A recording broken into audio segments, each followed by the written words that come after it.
Auslander in, Auslander in, Auslander, we will keep you in. You cannot leave, forever locked in. Auslander, you will always stay in. Yes, the Germans have voted. We saw the election results. We're going to be talking about it. The Cordon sanitaire stays strong. They managed to keep the evil bigots at bay, forever alone, forever marginalized, until they will vote differently so they can rejoin the ranks of humanity. The new German Chancellor is very interesting. He's like, it is time for Europe to go independent from the United States. It is time for the German to be in charge of another strong army that will dominate the world, that will put fear into the hearts of Russia like we did in World War II. Hopefully this time Germany may actually go through Stalingrad, right? Because that's what happened in the prequel. Now I understand that the new guy is like, no, America weak, you cannot defend Ukraine. But we shall pump the German engine and fuel the machines of war as we travel into Mordor and we finally descend into Moscow and the rest Putin and forge a new empire. You know, it's like, Jesus fucking Christ. That's my take though. That's what I got. America weak, America impotent. We are strong, we are against Russians, but we also remember the pipeline. We remember that beautiful pipeline that came from Mother Russia into our country. We miss that pipeline. But everyone else is of course, pro-Russia, pro-Putin. No, seriously, like how can how can they do this with a straight face? This is what I don't understand. So your policy is to take gas from Russia, and at the same time, no, you're the anti-Russian party, and the other party that wasn't in government, they're the pro-Russian ones. I don't know, like someone make it make sense. Oh, and fuck our energy. Fuck our nuclear power. Who cares about that? Those are awful. We need Green Deal, green new energy, solar panels from China. It's like, Jesus. V, have fights of making you vote correctly. It's very interesting when you actually look at the map. It's almost like the Berlin Wall has not fallen. The East Germany, almost all of it is colored into the AfD. The West Germany is almost all of it colored with the CDU. It's almost like the wall actually is still up. I don't know why though. Like I don't get what happened. Why is it that the voting patterns is as such? It's not based on age or demographic or anything like that. No, it's literally on the geographical area. I am curious though, because I haven't looked into it, but like maybe someone from Germany can tell me, are the migrants in Eastern Germany, like when, the government receives migrants and sends them to hotels and stuff, like, is it in East Germany or in West Germany? Because that's interesting. The voting patterns have to be explained somehow. The wall has been strengthened, yes. The German efficiency shows the speed that the CDU went from closed borders to open borders in less than 24 hours. Yeah. It is absolute German efficiency. Like, you went there, it's like, no, the borders stay open. There are still people left in the Middle East. Until every single Arab, until every single Muslim is not into the bosoms of Germany, we will not forego our ideals.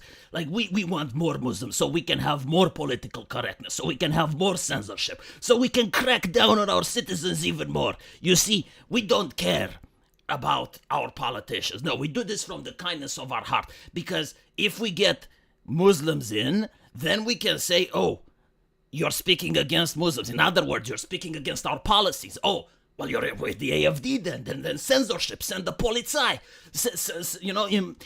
punish them, upset J.D. Vance. Yeah, J.D. Vance didn't really like Germany. Interesting, Germany didn't like J.D. Vance either. All he had to tell the German is like, can you have some free speech here? And they were immediately like, what does he mean? Who does he think he is? Free speech.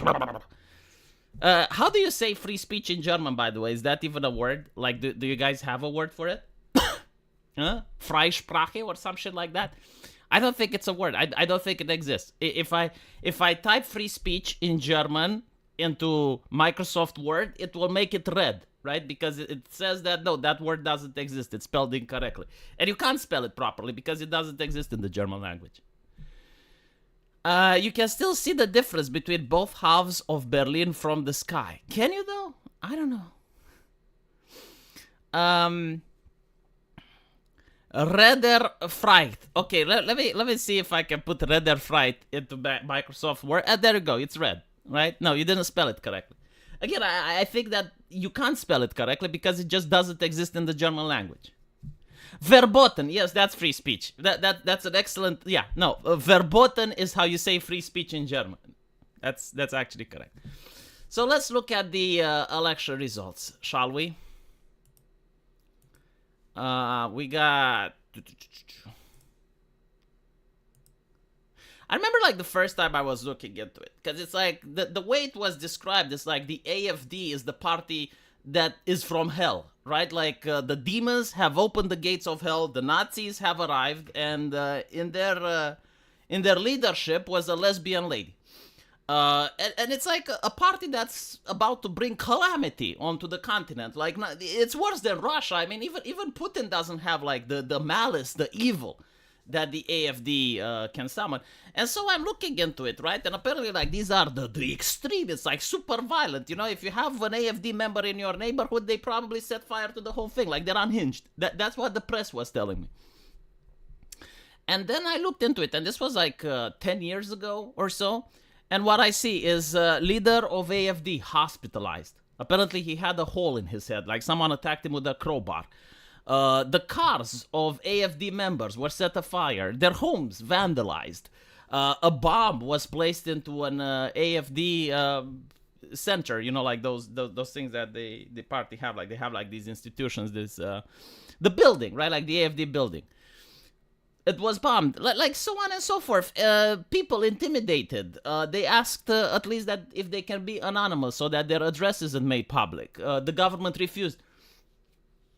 And the press was like, oh, well, like this happened. But do you know how evil they are? How evil? And it's like, wow, interesting. So when you realize that they're having all of that, on top of that, there's like the cultural element. Because, again, like the German mindset is that everyone needs to think the same at all time, every time, and if a single person thinks differently, then he threatens the very fabric and nature of society. If you, from my understanding, if you're in Germany and you tell family members that you're voting for the AFD, it's like, that's a disinheritance thing. It's kind of like being in the United States and telling them you're watching furry porn. I mean, they would immediately just, you know, and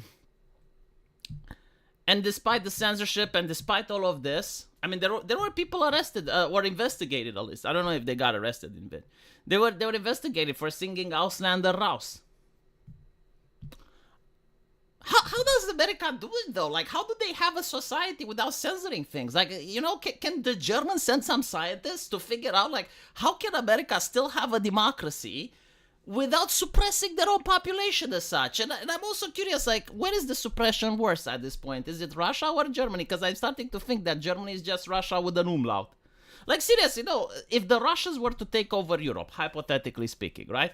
And now you're in Germany, and it's kind of like in the past, right? Where, like, Russia used to be in control of Eastern Germany. Would the German citizens' freedom become less or more? Or stay the same? Because I think they can stay the same, you know? Like, what is the only difference? Assuming that they can still travel, right? Like, assuming that in 2026, like, Putin wouldn't close the borders.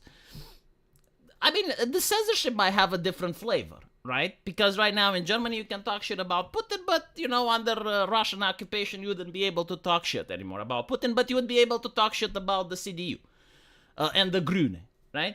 But, like, other than that, no, seriously, like, this is a legit question. I'm genuinely trying to understand. Like, from the perspective of a German citizen, if you guys were now under Russian occupation, what would change when it comes to your freedoms? Right? Like, would you get more or less? Or would they be the same? Because I'm talking to people with Russia, and they don't seem shocked what's happening in Germany. It's like, well, isn't that how you run a country? No, seriously, like I'm telling you, like I play Counter-Strike. I play Counter-Strike with people from Russia. And I told them, it's like, look what happened in Germany. It's like, well, isn't that how a nation is run? And I'm like, no. Like, what do you mean? This is how we run things. Yeah, but like, no. No. And so the AFD got 152 votes, right? Now, as you can see here, they got 20%, right? So this means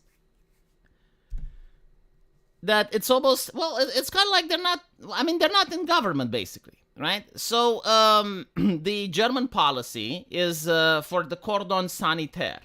This is like a European Union-wide policy. All the people that aren't on board with globalism, so like the Trump types, they're marginalized. So like they don't vote with them on any issue whatsoever, right? And so they don't do alliances, they don't talk to them, they don't deal with them. In other words, what they're doing is like 20% of their people aren't represented. Like legally, it's okay. You can do this from a legal point of view, right? Like no one is saying that what they're doing is illegal. But from a moral point of view, it's fucked up. Like really, you can't negotiate with them on anything. Like sure, maybe you don't want closed borders, but can you put a cap on migration so that they also feel represented? Can you say like, all right, well, we're not going to deport anyone, but like maybe the criminal, like find the middle ground? No, they don't want to find a middle ground. And so you have like 20% of the public. No, sorry, 30%. 20%. Yeah, 20%. I don't have my glasses on. 20% of the public, which doesn't get any representation at all, except symbolic, right? Like you have people in the parliament, right, that are representing you, but they don't have power to do anything. The only thing that they can do actually is to have speeches.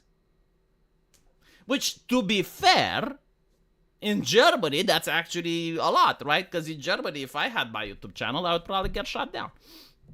Like, they don't allow you to just say whatever the fuck you want. Like, the entire press, like, you think CNN is bad. Holy shit, like, you should see the German press. And so, the ability to actually speak, yeah, like, I take it back. They do have some power. But they can't form the government. They're not welcome into any political alliance. And that's what the AFD is like. And so, the other question would be, is this a better political system than a two-party system, right? Because I heard this a lot, saying that, well, this is what happens when Germany has more than two parties.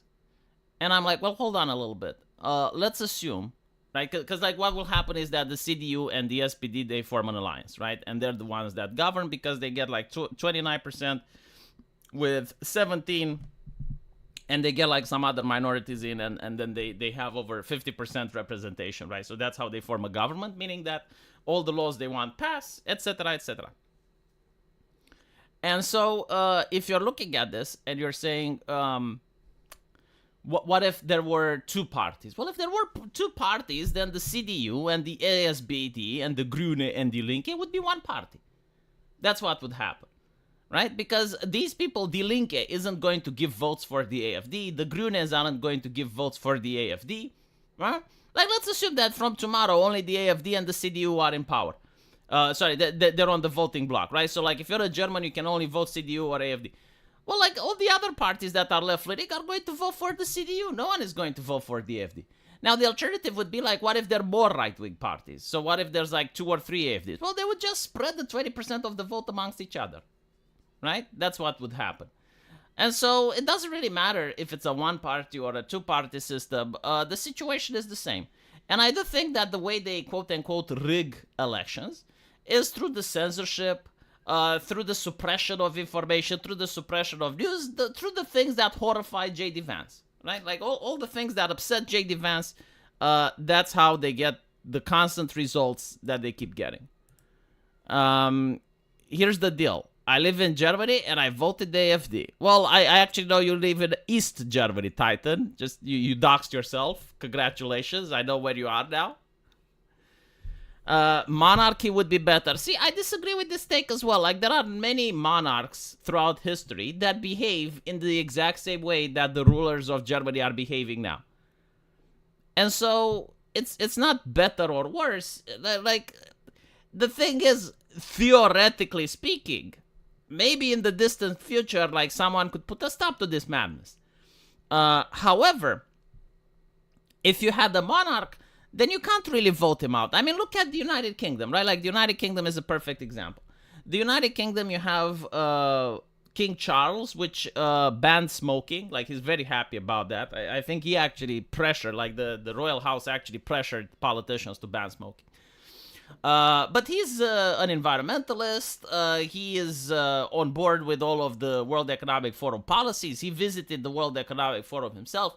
Okay, maybe you don't think that this is a good example. Let's look at the Pope, right? The Pope, besides abortion, has literally exactly the same policies that the progressives have, right? Like, he's pretty much the same policies like Joe Biden has. But the thing is, like, Joe Biden eventually gets ousted, right? Like, eventually he's not in office. With the Pope, you got him for life. And the lucky thing is that in the Catholic system, you get to vote for a completely new guy, right? So you may get, like, a Pope that's actually a conservative next time. But if this was like a hereditary monarchy, then the current Pope would have a son that would be coached and taught to have the same ideology as he does. And then you'd be stuck with the entire family of this Pope, right? And so, no, I don't think that a monarchy would be a solution. Like, you can have the Clinton dynasty just as well as you can have the Bush dynasty, you know? It's not really... the problem is that the current ideology, right? Like, you're looking at it through the lens of this doesn't benefit the people, and so the elites are a problem. No, but the ideology benefits the elites. If it didn't benefit the elites, they wouldn't have the ideology. It's not that they're stupid or uneducated or they don't know what's going on. No, like, they're very aware, but it's very profitable for them. Like, let me give you an example how it's profitable. Let's say that you're in Germany, right? And you take immigrants in the country.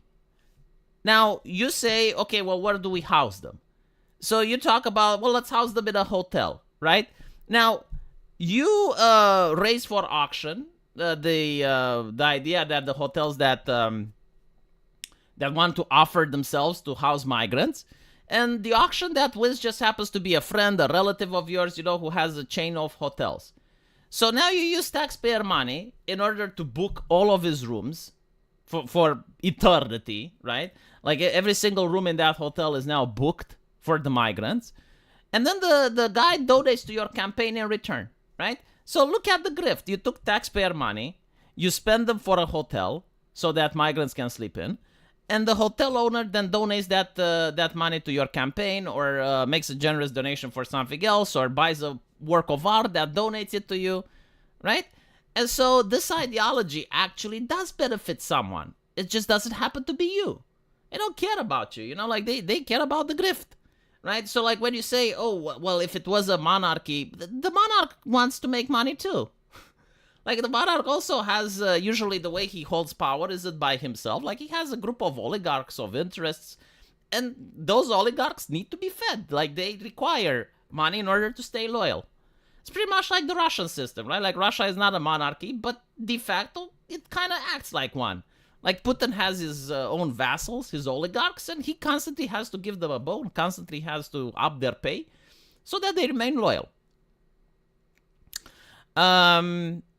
Anyway, we have democratic monarchy now. People vote for the royalty and nobility, and they get managed just like a monarchy. What the fuck? No, that's not what a democratic monarchy goes, right? Like, you don't vote for the nobility.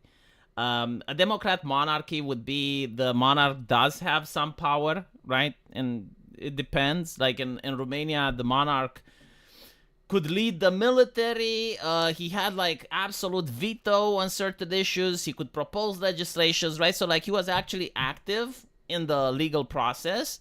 But you still voted for, like, the party, the parliament. And the parliament also had, like, certain duties that the monarch couldn't overrule.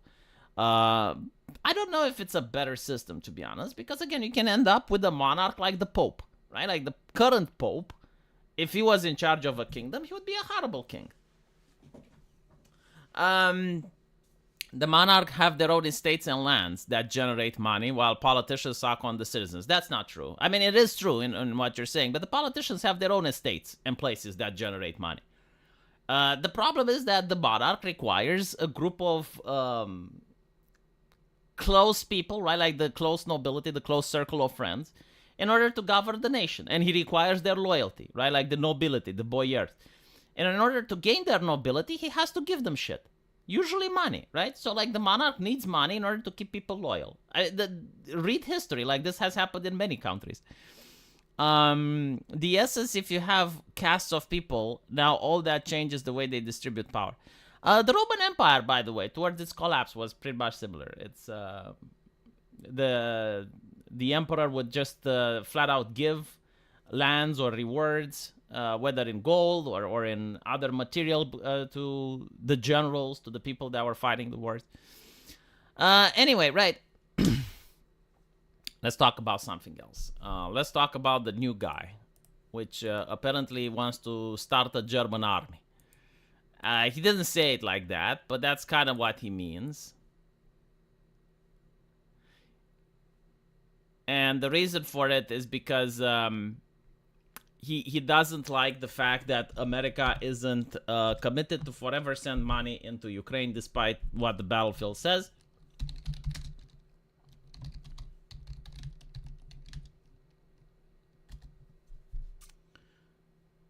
Marx warns Europe should seek independence from the United States. See, this is what pisses me off, because like we're not dependent to the United States. Like the way it works, okay, like I need to explain it to this German because he doesn't get it. Throughout the history of Europe, there were two main problems in Europe. Sometimes there was a third, but usually like two main problems. You can look at the entire history of the continent, and you can notice that we had the Eastern problem and the Western problem. The Eastern problem was Russia. The Western problem was Germany. Like, this is true throughout the entire fucking history. Now, there were a couple of other incursions, right? Like, we had the Goths, the Ostrogoths, the Visigoths, the Ottomans. Like, there were other problems, but, like, systemically, in recent history, was Germany, right? So, like, Germany had World War I. It had World War II. And after World War II, it was decided, okay, so you guys don't chimp out anymore. How about we have NATO, right? In order to make sure that the European nations don't go to war with each other, because when they do, it involves the entire globe. And so the European nations then decided to focus on economy. Like, we actually decided, okay, well, if we have the military, and by the way, the Americans aren't giving the military for free. Like, yeah, we have the American military, but numerous times, like, we had to play the Americans' geopolitical games, and they also had, like, certain requests from various nations. Like, it is what it is. But, like, all in all, I think it was a good deal. Because now you don't have, like, Poland militarizing because it's afraid of Germany, so they're trying to compete, you know, and then, like, have hostile relations because they're trying to get the bigger army. Right, like they're not trying to do that. Hungary isn't trying to do that. Like many European nations are just like focusing on economic development, on research, and it was a golden age for Europe. It's called the Long Peace. There's no reason to break it, right? Unfortunately, Europe has decided to push its bureaucracy, which is very similar to the Byzantium, right? Like the Byzantium used to have the emperor absolutely batshit insane. He was biting his ministers. And so they locked him in a golden cage, while the bureaucrats were the ones running the empire. And so this is very similar to the European Union. We don't get to vote for the emperor, like Ursula von der Leyen is more of a figurehead. But the actual legislation and policy is set by the European Council, which is unelected and is bureaucratic. And so through the bureaucracy, they have created like a lot of rules and regulations which are pushing us back compared to other nations. And so this is where we are, right? But like if we're already behind and now you want to build your own army, right? So like you want a European army, which obviously is going to be led by the European Union, probably a German, right? Okay. Or at least to represent Germans' interests. Well, if you do that, then you're going to have to pay a lot more for defense, right? So we're going to be even more behind. But then you have an army. Okay, so what are you going to do? Send it in Russia? Like, do you want another world war? Because apparently, like, that's what's being flirted now. Like, let's send troops to Ukraine. I felt like the reason we're defending Ukraine is so that we don't actually end up sending troops in a war with Russia, right? Like, I would be okay with sending troops if it was a NATO member, right? But, like, with Ukraine, like, sending military aid, weapons, money, like, that's enough. I don't want to see how a nuclear war looks like in my lifetime. A war with Russia means World War III. Like, that Europe versus Russia would definitely mean World War III.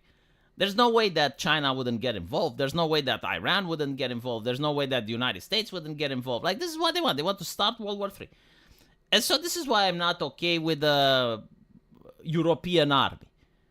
Not to mention, just because you're having a European army doesn't mean that you're going to be friendly with the United States. Like, the United States has its own interests. It's got its own diplomacy and external foreign policy. That there's no reason why European Union needs to be the third. And not to mention, war with Russia. Why are they so sure that they're going to win? I mean, last time we did it, we went to Stalingrad. We kind of got our ass whooped over there, I'm just saying, it's like... So, yeah, I don't want independence from the United States. I like NATO. I know that NATO isn't perfect. I know that there's a lot of issues with it, and there's a lot of problems, but overall, if you draw the line and you subtract the minuses from the pluses, NATO is with the plus. Like, it actually helped Europe. And so seeing this guy saying, oh, we want to achieve independence, and not to mention, how the fuck can I even trust this guy? Like, this guy ran on a campaign that is going to slow down immigration, and within 24 hours, we noticed German efficiency where he says, like, no one wants to close the borders. And it feels a little bit untrustworthy, So he's an old school conservative who has never had a government role. Previously, he led Europe's biggest economy and most populous state after his center-right Christian Democratic Union, and his sister party won 28.6% of the vote, according to the preliminary results. Let's get the party started, he says. In the German election campaign, he said that the intervention from Washington were no less dramatic and drastic and ultimately outrageous than the interventions we have seen from Moscow. I don't remember Putin coming to European Union and shaming us for not having free speech. Like, the interventions that we got from J.D. Vance was, can you please stop terrorizing your citizens? That's it. It's like, please stop suppressing their freedom of speech. Please stop suppressing their freedom of expression. And you consider that to be outrageous. My absolute priority will be to strengthen Europe as quickly as possible so that step by step we can really achieve independence from the United States. See, this is another thing. I don't think you can, actually. Like, the Eastern European nations don't want that. Like, Poland doesn't want to be strengthened by Germany. Poland really enjoys NATO. Romania has significant contributions to NATO. Like, we're actually fulfilling our obligations. There's no fucking way we would want to be strengthened by Germany. And so the only thing that he does is to create conflict. I would never have believed that I would need to say something like that on television, but at the very least, Donald Trump's statements last week, it is clear that the Americans, at least this part of the Americans of administration, are largely indifferent to the fate of Europe. See, the interesting thing is that if you ignore what Donald Trump is saying and you look at what he accomplished, almost every single European nation has increased its spending for NATO. And this is something that Bush tried to achieve. Like, Bush actually came into Brussels, and he also said, it's like, can you guys please stop paying more for your defense? And after that, Obama came, and he said the same thing. The first Trump administration also said, it's like, you guys need to pay up more for NATO. Joe Biden said that you need to pay up more for NATO. And they laughed at every single president and even lowered the money that they pay for NATO. And so now Trump is saying, okay, well, if you don't want to pay, then we're pulling out.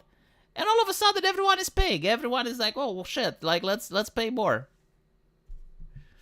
Thank you for becoming a member, Harry V.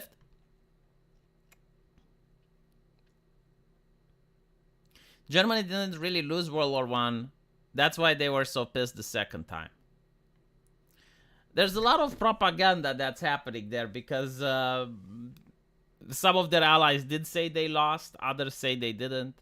It's kind of like now, if the war with Ukraine would end, I guess, it would be like the same talking point. It's like, oh, if only we could go a little bit further. But they don't, like people today don't realize just how many men died, like keep going, the war would have been difficult.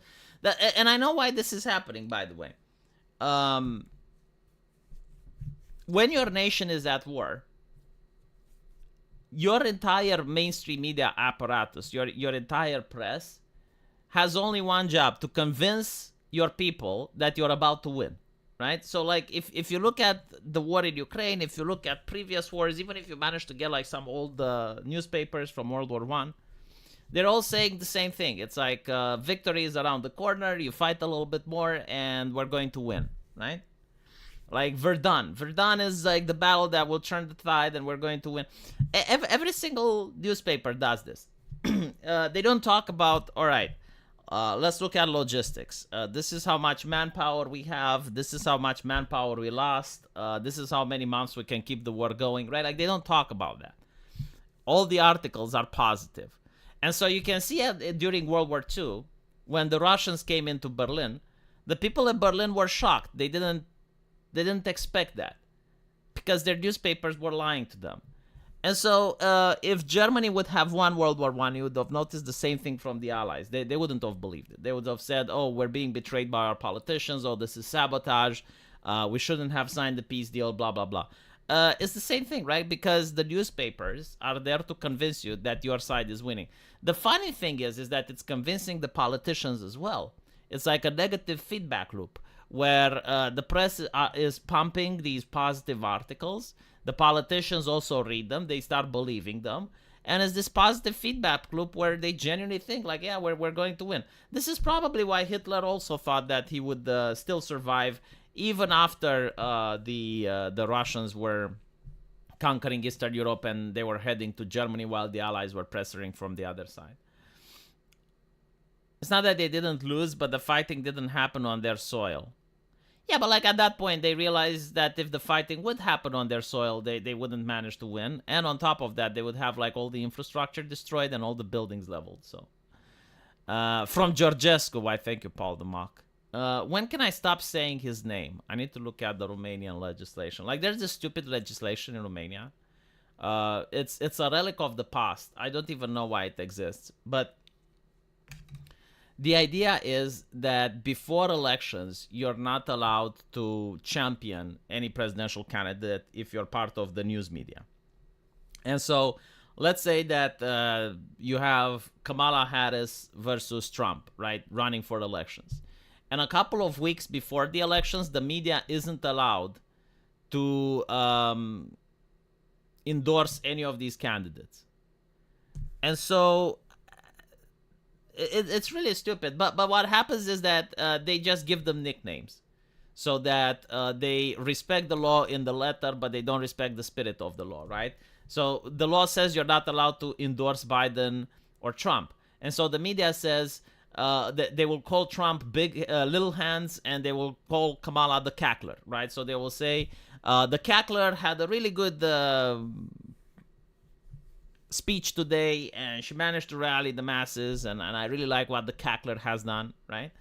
And this is how they managed to bypass the law. Now, recently, they expanded this law to the internet as well. So, like, if you're a Romanian political commentator like I am, I too need to make sure that before the elections, I don't endorse any of these candidates. Although, right now, I don't even know who's going to run, so... but hopefully, whoever manages to win will finally repeal this law, because it's absolutely moronic, it's beyond stupid, and I think like every single party and television station in Romania disagrees with this law. It's mentally deficient. It's just, it is what it is.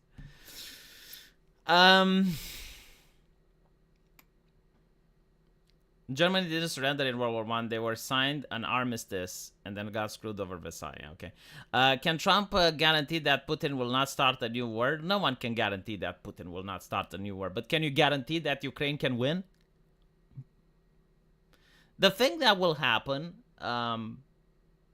is how most modern wars have ended.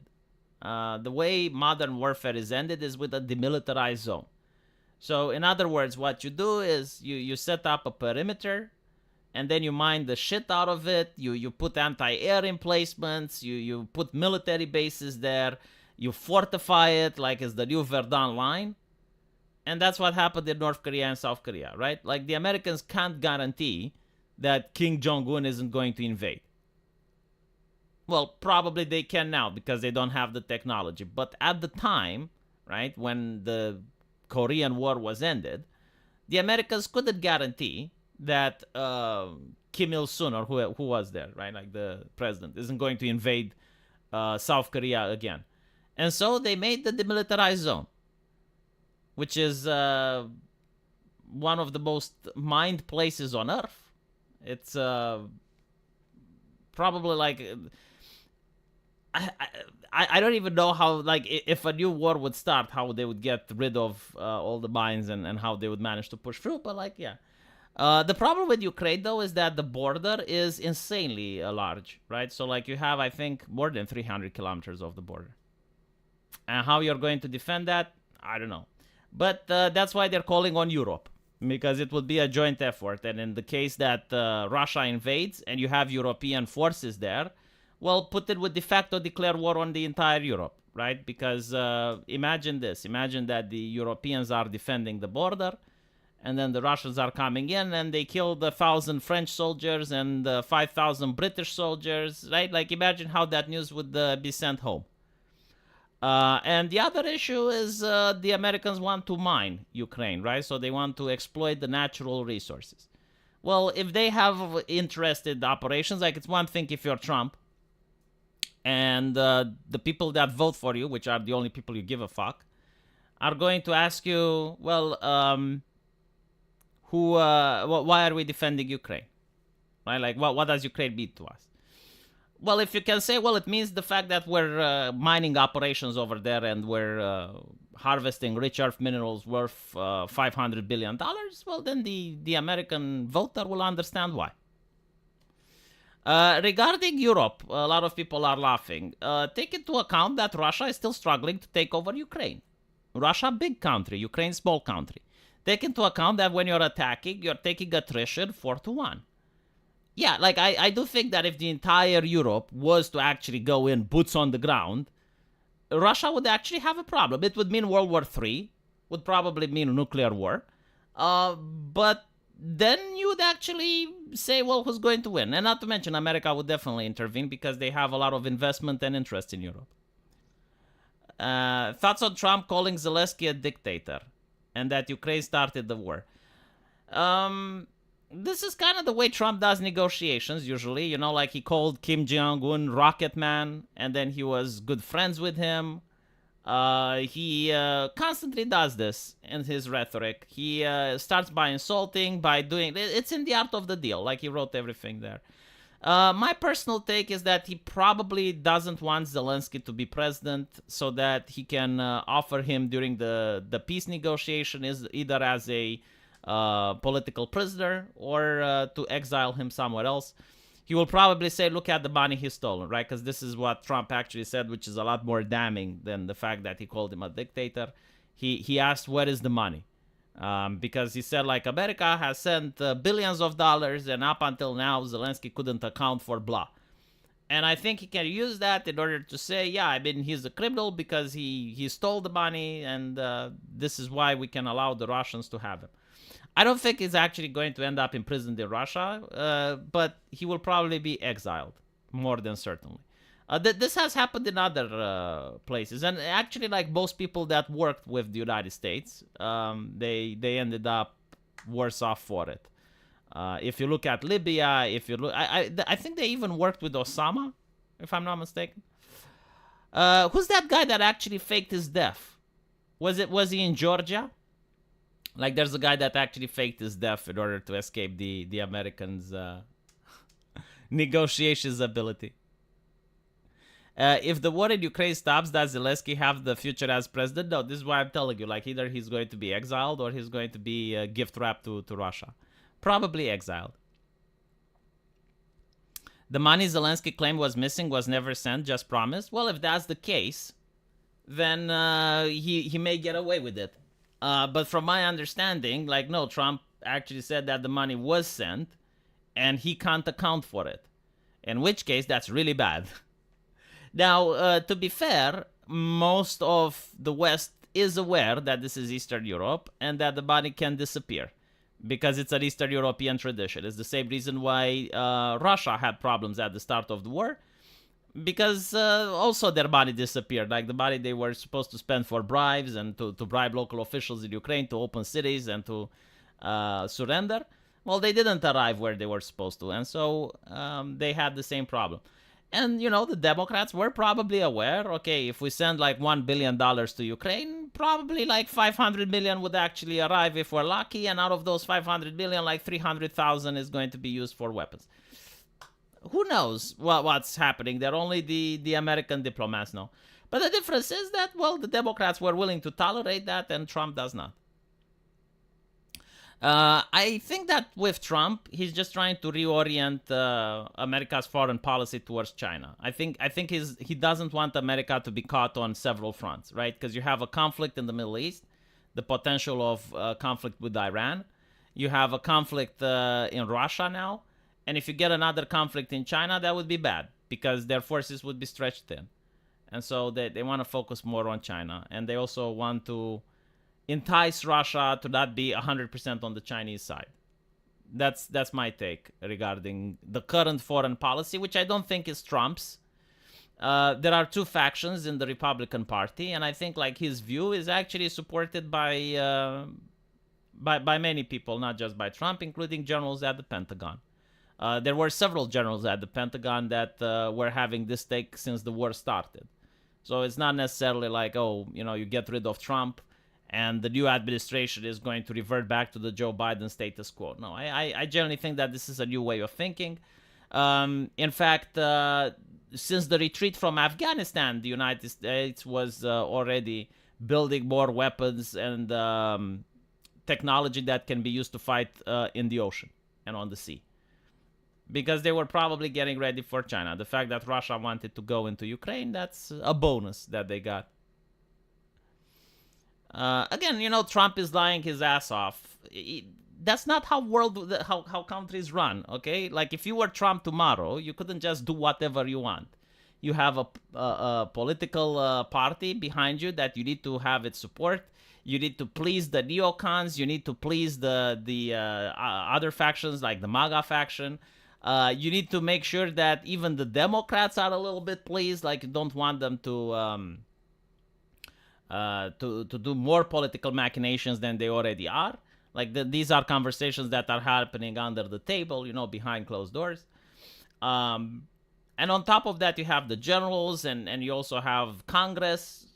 It's not like this is a policy that, you know, like Trump wakes up one morning and he's like, this is what I'm going to do. In Iraq, we literally had crates of U.S. cash shipped there.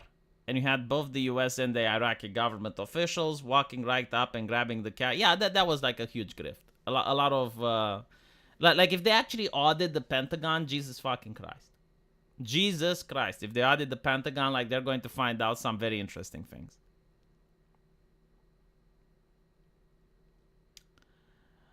They all gobble up Trump's nonsense and they're not dissent. Well, they dissented the last time and you saw what happened, right? Like, when they dissent, they actually get impeachment after impeachment. They manage to destroy his image in the media. No, the problem is that people are fed up with wokeness.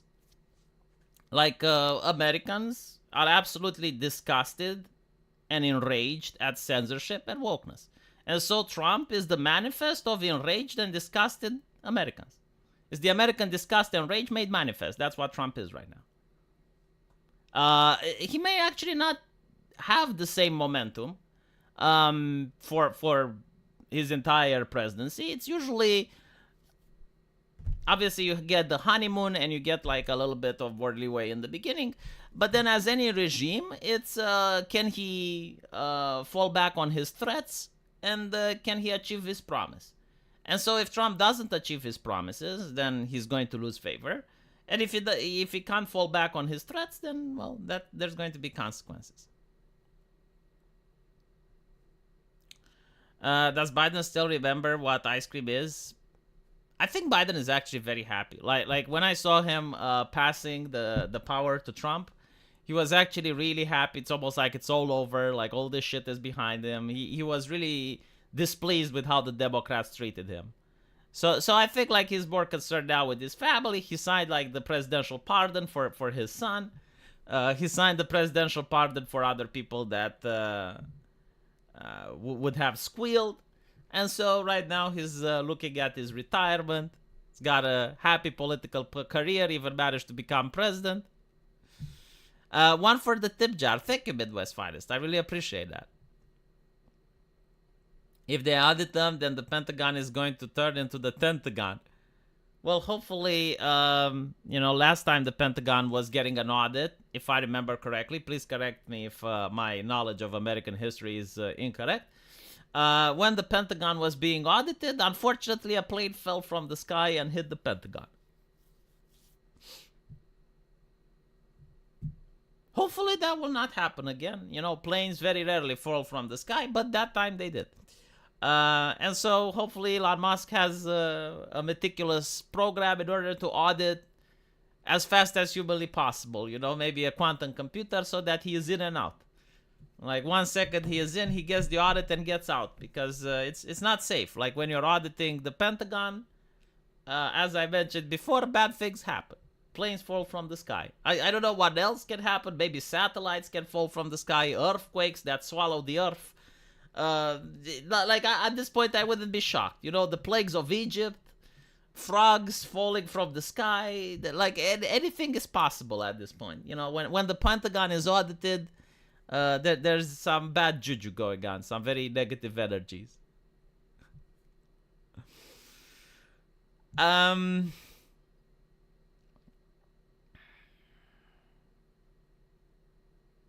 The earth fall from the sky. I like Trump's lies much more than the bureaucrats' lies. People don't understand the thing with Trump yet. The reason Trump won is that Americans are sick and tired of wokeness. And so they don't care about anything else, because here's the thing. Trump already had one term, right? And during the first term,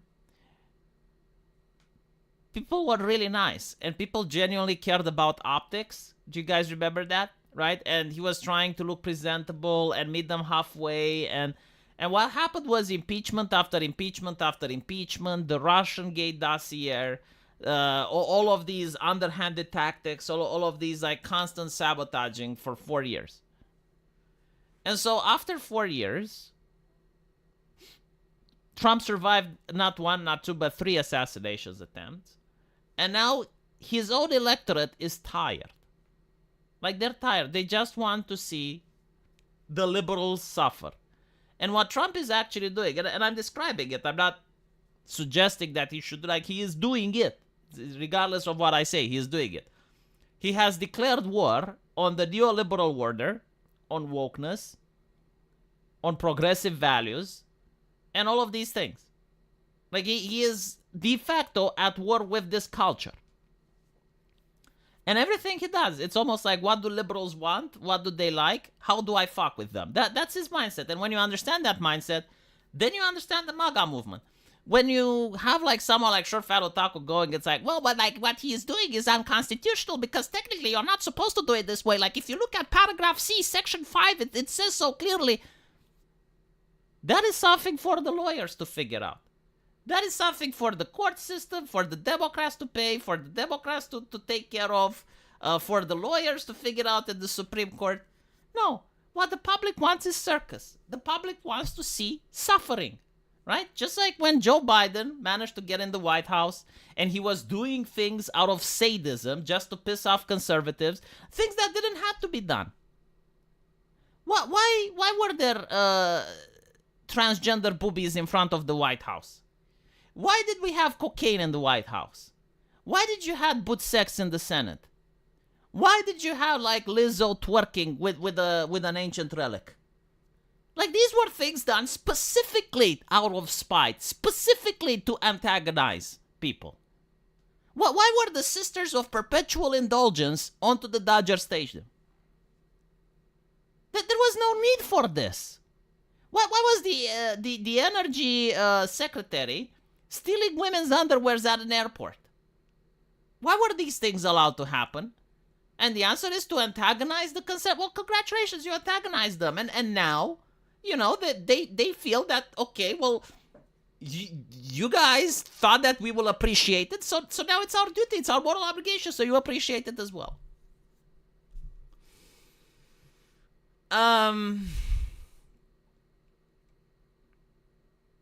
Only Romanian accent can say such things without YouTube getting triggered? I don't think like what I'm saying is a violation of the policies. Like, everything that I said actually happened. Like, there was an event where Joe Biden invited TikTok influencers in front of the White House, disrespected the policy on how you're supposed to set up the U.S. flag. Like, the U.S. flag should never be next to another flag, and he put the transgender flag in the middle. Like, the LGBT flag was in the middle, and the U.S. flag was on a position of inferiority compared to that flag. And one of the influencers, which was a transgender person, showed nipples in front of the White House on camera. Like, they flashed the camera. They took off their shirt and they showed nipples in front of the camera. Why did they do that? The butt sex in the Senate happened. Like, that was actually a scandal. Look it up in the news. Like, I'm not saying anything that didn't happen, right? And all of these things happened specifically to be antagonistic, like specifically to rub it in. Why was there a satanic temple building all sorts of statues? It's like, huh? What do you think would happen? And I'm not a religious person either, but even I understand, look, if you constantly antagonize people, you're going to get a reaction. And it was to the point where Kamala Harris was like, shit, we're not offering anything to young males. Like, how do we get the young male demographic? No other country has this problem. No other nation on earth has the problem of getting the vote of the young men demographic. No, it's only in America. Okay, I mean... does that trans has a top surgery scar? I don't know, I think he had implants.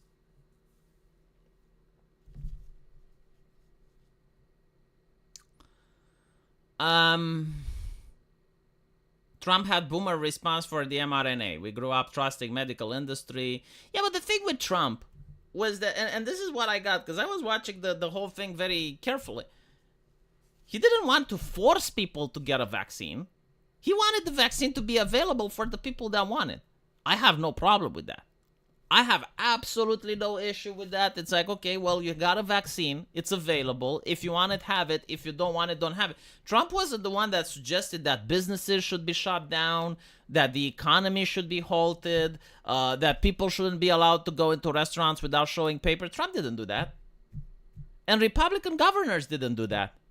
Like, do you guys remember that they were calling Base DeSantis insane and a troglodyte? Why? Because he wanted to open Florida up before everyone else? No, Republicans actually didn't go crazy. The people that went crazy were in California. Like, I remember they were talking about shutting down electricity to a place that had a party. And they didn't like that, so they were talking about shutting the utilities, the water, the electricity. Yeah, I got nothing against the vaccine if it's offered as a choice, right? Like, it was done with Operation Warp Speed, which meant that they cut a lot of red tape and probably some safety guidances. I remember Thunderfoot was very upset about that. Funny enough, like, Thunderfoot wasn't upset when Joe Biden was shilling the vaccine. But yeah, like, Trump actually said, okay, well, this is a problem. Like, let's have a vaccine, right? Operation Warp Speed, I authorize it. And so, if people are aware... the way that the vaccine came out, and it's an optional thing. You want to take it, you take it. You don't want to take it, you don't take it. There's no immoral thing about it. Absolutely none. I have no issue with that.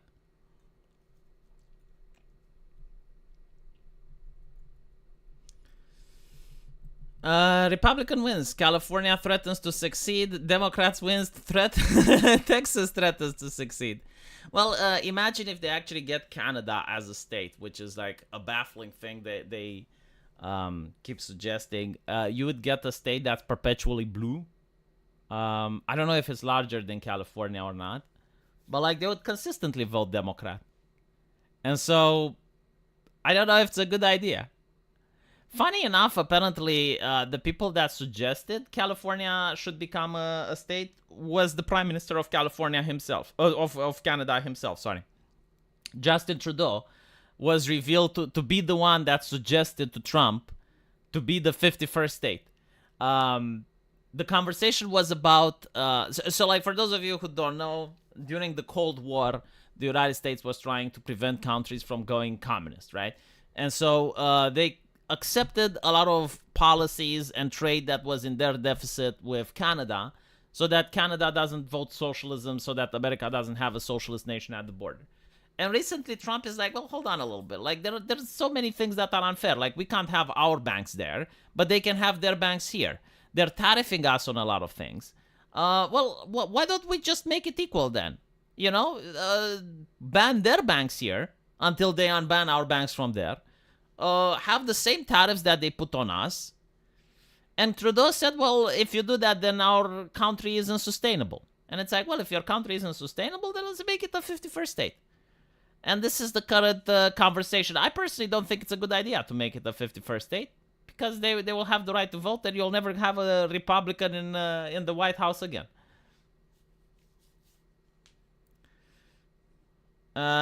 California should become an independent nation. Trump bluffed with one of the first buildings he bought. He said he had an agreement with a third party, but he contracted his senator again. They gobbled up and he won. Canada has 41 million people. California 39.5. Yeah, so like they will have a lot of seats in Congress. They will have a lot of seats in the House. And they will have a lot of electoral colleges. That's not... that's not nice, especially if you look at the type of policies Canada implements, right? They'll get statehood like Puerto Rico does. No, you can't humiliate them like that because they're not like Puerto Rico, right? What I'm seeing Canada doing, that's interesting. They're trying to deal with Germany. Like here's another thing that Germany is doing, right? So the European Union is chokeholding all the other nations, and it's slow, bureaucratic, hard to reach decisions, right? And so while all the nations are waiting to see how to deal with the United States, Germany is already, oh yeah, we're going to work with Canada, we're going to blah, blah, blah. And it's like, well, hold on a little bit, Germany. Like, why aren't you waiting for the European Union? But yeah, it seems that Canada and Germany want to work closer in order to form an economic alliance. You know, that's good. I mean, that's probably good for Europe. Why the fuck not? But we'll see what happens. Probably not good for the Canadians. Like, if you manage to get subverted by the Germans, and the Germans actually manage to have a say, it's like, you know, either do this or we're going to pull out of a deal. Make them a territory. If anything, no voting. Yeah, that's not going to happen. To be fair, I don't think, like, Canada will become the 51st state. But hypothetical that if it would, I don't think, like, you would be able to do it without giving them the exact same rights as all the other states. Yeah, one of the ways to do it, though, would be to actually carve it up into 3 states. So you'd have, like, 53 states, right? And that would actually be possible, and you would have the conservative territories. But it depends, like, who does the deal, like, which administration is in charge. Because if you have a Democrat administration, they will definitely want Canada as one state. Whether if it's a Republican administration, they will want to carve it up. Ultra MAGA Chan, that's such a nice name. Most Canadians live in Ontario and Quebec, though, so their votes would outweigh Western Canada. That is true. But still, you would limit their power because you don't want to have, like, a huge blue state that constantly votes Democrat. It's also interesting, like, what would happen with their history and ideology, because, like, in Canada, from my understanding, you guys have internal problems of your own. Like, you have a French separatist movement in Quebec, right? And so, like, if you become a state, it's like, okay, so now you're not separating from from Canada. You want to separate from the U.S. and like that would be interesting. You know, I hope it actually had. It would be funny. That's the reason that I would support it. It would be circus. The reality, though, is if you actually do have the United States and Canada uniting, like, that is de facto now the world hegemon. Like, you would have a nation so powerful that if all the other nations on Earth would ally, you guys would still hold out. Like, if the US and Canada would join forces, even if Russia, China, and Europe would ally and declare war against you, you would still last it out. Like, it would be insane. It would probably be like a couple of years of problems while you figure out like how to do the union and how it would affect the laws, and it would be extremely costly. But like once that is set aside, once that is done and the country starts working again, it would be like one of the greatest empires that the world has ever seen, unironically.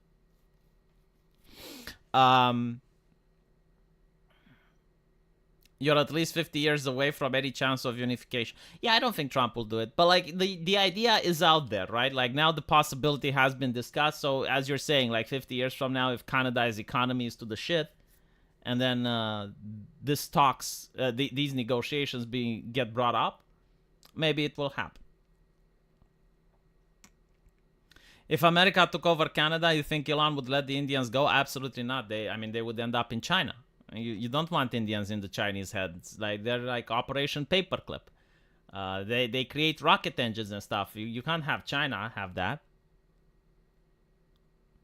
No Canadian gun laws. They would be forced to have them. Like a lot of Canadian laws would be declared unconstitutional, right? And so they would have to be repealed.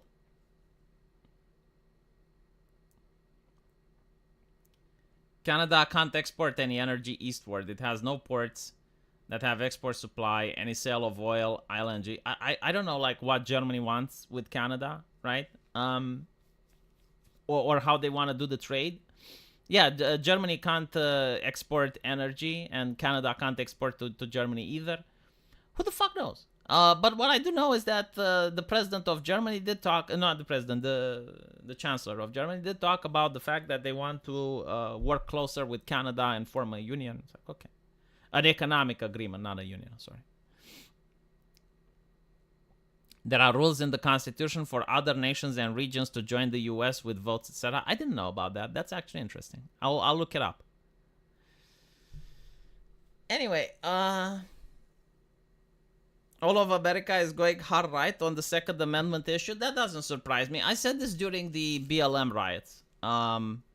The gun debate is over for my generation in the United States. There's no way that anything that has to do with guns is going to be taken away in my lifetime. Why? Because during the BLM riots, you would open the television, and on any channel that you would switch the remote, you'd get 100 reasons on why you need a gun. Literally, on any single channel. And the left also got guns, right? Like a lot of leftists armed up. And the left, I remember like how funny it was because they were upset. Like, why does it take so much to get a gun? Because you had leftists going there and antagonizing the gun shopkeepers by saying it's like, I paid, can I pay extra and get my gun right now? And the shopkeepers were like, no, that's not how it fucking works. And they were upset. It's because of the leftists. It's not how it fucking works. And so now the left is armed. Like, they paid a lot of money for guns. They also realized that it's fun to go target practicing. And so they're not going to give away their guns. And you're going to have this debate over for probably my entire lifetime. Anyway, I'm going to go upload the videos on my other channels. Thank you guys for watching. Sorry if the stream was a little bit more boring. I'm a little bit more low energy as well because my kid was very active today, more than usual, and I'm a little bit tired out. But thank you for watching, and I'll see you tomorrow. Take care.